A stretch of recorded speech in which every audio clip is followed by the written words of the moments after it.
Modi guarantee ഇവിടെ ചിലവാകില്ല, വടകര എനിക്ക് കിട്ടുമോന്ന് യാതൊരു ഗ്യാരണ്ടിയുമില്ല. മോദി ഗ്യാരണ്ടി കേരളത്തിൽ ചിലവാകില്ലെന്നും തൃശ്ശൂരിൽ BJP പ്രതീക്ഷ വെക്കുന്നത് വെറുതെയാണെന്നും എത്ര നടന്മാരെയോ ക്രിക്കറ്റ് താരങ്ങളെയോ ബിസിനസ്സുകാരെയോ അണിനിരത്തിയാലും കേരളത്തിൽ BJP പച്ച തൊടില്ലെന്നും നരേന്ദ്രമോദിയെ സംബന്ധിച്ച് കേരളത്തിൽ ചെലവിടുന്ന സമയം നഷ്ടമാണെന്നും എത്ര പ്രചാരണം നടത്തിയാലും ഒരു MP പോലും കിട്ടില്ലെന്നും യാതൊരു ഗ്യാരണ്ടിയുമില്ലാത്ത കോൺഗ്രസ് നേതാവ് കെ മുരളീധരൻ MP. ഇടയ്ക്കിടയ്ക്ക് പിണറായി വിജയനെ നരേന്ദ്രമോദി സ്വർണവും വെള്ളിയും ഓർമ്മിപ്പിക്കാറുണ്ടെന്നും മുരളീധരൻ പരിഹസിച്ചു. ഏത് ഓഫീസ് കേന്ദ്രീകരിച്ചാണ് കേരളത്തിൽ സ്വർണ്ണക്കള്ളക്കടത്ത് നടത്തിയതെന്ന് എല്ലാവർക്കും അറിയാമെന്നുള്ളതാണെന്നും പ്രധാനമന്ത്രി നരേന്ദ്രമോദി BJP സംഘടിപ്പിച്ച സ്ത്രീശക്തി മോദിക്കൊപ്പം മഹിളാ സംഗമത്തിൽ പറഞ്ഞിരുന്നു. ഇത് സൂചിപ്പിച്ചാണ് മുരളീധരന്റെ ഈ പറഞ്ഞ പരിഹാസങ്ങൾ. എന്നാൽ മാറി മാറി ഇടതു വലതു ഭരിച്ചിരുന്ന കേരളത്തിൽ പിണറായിയുടെ ദുർഭരണത്തിൽ ജനങ്ങൾ മനമെടുത്തു കഴിയുകയാണെങ്കിൽ കൂടി കോൺഗ്രസിന് ഇനിയൊരു അവസരം കൊടുക്കുമെന്ന് യാതൊരു ഗ്യാരണ്ടിയുമില്ലാത്ത സാഹചര്യത്തിലാണ് കെ മുരളീധരൻ ഇപ്രകാരം ഒരു പ്രസ്താവന നടത്തിയത്. ഇതിപ്പോൾ എന്തിൻ്റെ പേരിലാണ് ഇപ്പോൾ അടി? അങ്ങനെ എൻ്റെ അറിവിൽ ഒരു അടി ഉണ്ടായിട്ടില്ല. അത് ചില അഭിപ്രായ വ്യത്യാസങ്ങളുണ്ട്, അത് പറഞ്ഞപ്പോൾ തന്നെ പ്രശ്നം തീർന്നല്ലോ. ഇനിയിപ്പോൾ അതിൽ കൂടുതലായിട്ട് അതിൻ്റെ പേരിലൊരു ചർച്ചയുടെ ആവശ്യമില്ല. സുധീരൻ പാർട്ടി ഫോറത്തിൽ ചില അഭിപ്രായങ്ങൾ പറഞ്ഞു, അതിനെക്കുറിച്ചാണ് ചെറിയ തർക്കം ഉണ്ടായത്. പക്ഷേ അത് അങ്ങനത്തെ ഒരു തർക്കമൊന്നും കാര്യമായിട്ടില്ല. ഇലക്ഷന് ഒരുമിച്ച് നേരിടണം എന്നുള്ള കാര്യത്തിൽ ആർക്കും ഒരു അഭിപ്രായ വ്യത്യാസമില്ല.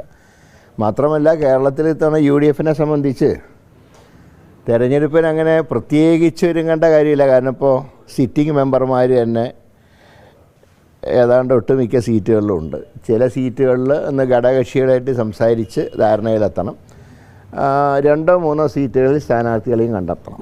അതൊന്നൊരു പ്രയാസമുള്ള കാര്യമൊന്നുമല്ല.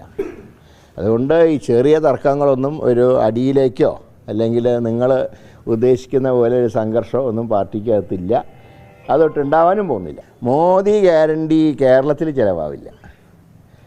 കേരളത്തിലെ ചിലവാവാത്തൊരു എന്താ പറയേണ്ടത്, ഒരു മുദ്രാവാക്യമാണ് ഇന്നലെ അദ്ദേഹം തൃശ്ശൂർ പറഞ്ഞത്. അദ്ദേഹം കേരളത്തിലേക്ക് വരാൻ അദ്ദേഹത്തിന് സ്വാതന്ത്ര്യമുണ്ട്. അദ്ദേഹം ഇന്ത്യയുടെ പ്രധാനമന്ത്രിയാണല്ലോ. പക്ഷേ കേരളത്തിൽ അദ്ദേഹം നടത്തുന്ന ഒരു പ്രവർത്തനവും അദ്ദേഹത്തിന് ഒരു MP പോലും കേരളത്തിൽ നിന്ന് കിട്ടില്ല. അതുകൊണ്ട് കേരളം വേസ്റ്റാണ് അദ്ദേഹത്തിനെ സംബന്ധിച്ച്. പ്രതീക്ഷയുണ്ടല്ലോ, അതിപ്പോൾ ഇലക്ഷൻ റിസൾട്ട് വരുന്നവരെ എല്ലാവർക്കും പ്രതീക്ഷയുണ്ടാവുമല്ലോ. റിസൾട്ട് വരുമ്പോഴാണല്ലോ പ്രതീക്ഷ സ്ഥാനത്താണോ അസ്ഥാനത്താണോ എന്നറിയാം. അപ്പോൾ അദ്ദേഹത്തിൻ്റെ സമയം കേരളത്തിൽ ചിലവാക്കിയിട്ട് ഒരു കാര്യമില്ല. കേരളത്തിൽ നിന്ന് ഒരാളെ പോലും കിട്ടില്ല. ഇവിടെ അദ്ദേഹത്തിൻ്റെ ഗ്യാരണ്ടിയിൽ ജനത്തിന് വിശ്വാസമില്ല. എങ്ങനെ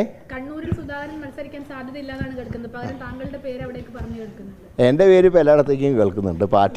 പാർട്ടിയാണ് തീരുമാനിക്കേണ്ടത് എവിടെ വേണമെന്നുള്ള കാര്യം. എനിക്കും ഒരു സീറ്റ് ഉണ്ടല്ലോ, അതിനെന്താ ഇപ്പോൾ കുഴപ്പം? എന്താ? അതെ, അത് തന്നെയാണ് താല്പര്യം.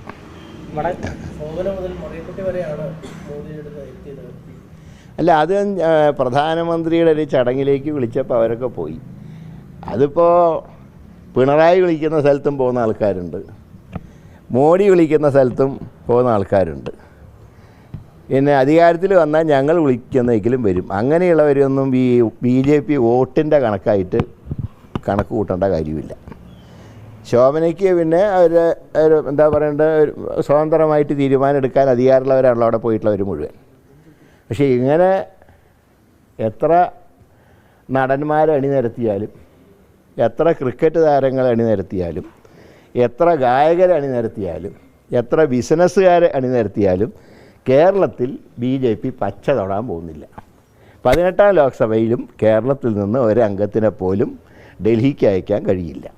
പിന്നെ മോഡി വരട്ടെ, മോഡിക്ക് ആ ഗ്യാരണ്ടി പറഞ്ഞ് കുറേ തൃപ്തി അടയട്ടെ, അദ്ദേഹത്തിൻ്റെ ഒച്ച പോവാന്നല്ലാതെ കേരളത്തിൽ ഒരു റിസൾട്ടും ഉണ്ടാവില്ല. എങ്ങനെ?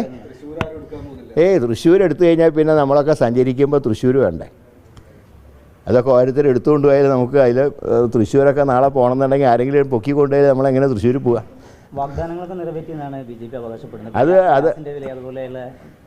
അത് ഗ്യാസിൻ്റെ വില ഗ്യാസ് വാങ്ങിച്ചിട്ടുള്ളവർക്ക് അറിയാമല്ലോ. ഗ്യാസിൻ്റെ വില ഗ്യാസ് വാങ്ങിക്കുന്നവർക്ക് അറിയാം, വീട്ടമ്മമാർക്ക് അറിയാം.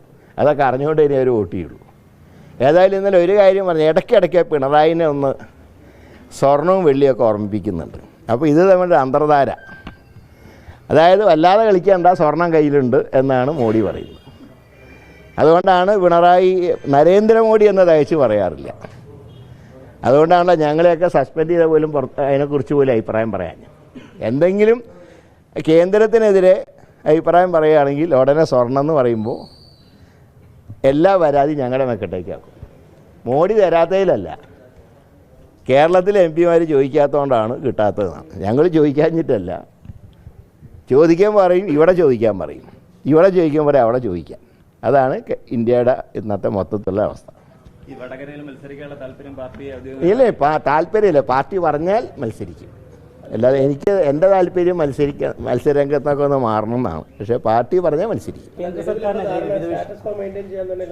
മൊത്തത്തിൽ അങ്ങനെയാണ് ഒരു ധാരണ ഉണ്ടാക്കിയിട്ടുള്ളത്. കേന്ദ്ര സർക്കാരിനെതിരെ കോൺഗ്രസ് ഒരു ജനകീയ വിഷയങ്ങളൊക്കെ ഉയർത്തിക്കാണിച്ചുകൊണ്ടുള്ള ഒരു പ്രക്ഷോഭത്തിലേക്ക് പോകും. ഇപ്പോൾ ഈ ഇലക്ഷൻ അടുത്തൊരു സാഹചര്യം അല്ല, ഇപ്പോൾ ഞങ്ങളുടെ ഇതുണ്ടല്ലോ, ജാഥയുണ്ടല്ലോ, അതിൽ കേന്ദ്രത്തിൻ്റെ കാര്യങ്ങളിൽ ഫോക്കസ് ചെയ്തുകൊണ്ട് ഇനിയായിരിക്കും ജാഥ.